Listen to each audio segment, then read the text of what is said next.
optimistic. I do not think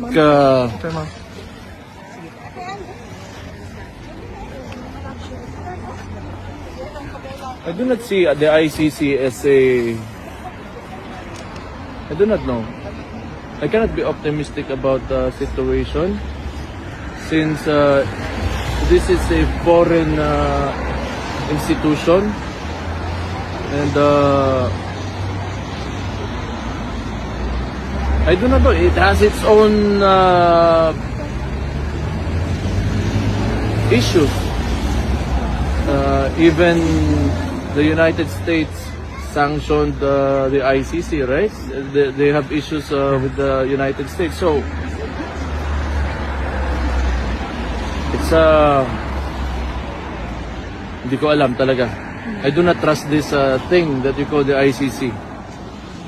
Because most of the people that are in there are from developing countries. Correct. Wala kang makikita dyan na you know from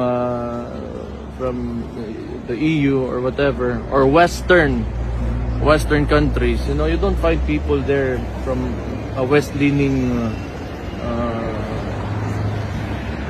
nations. So it's a complex situation.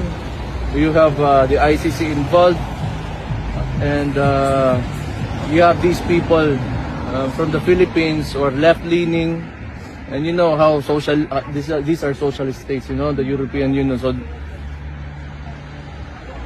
there's so much ambiguity around everything that's happening right now. Do you think your family should prepare for any eventuality given? We're always prepared. We're always prepared. Even my father is prepared. Wala kami dito para iiyak lang. You know? It's politics. Most of it is politics. Kayo po, hihingi ba ng advice sa kanya?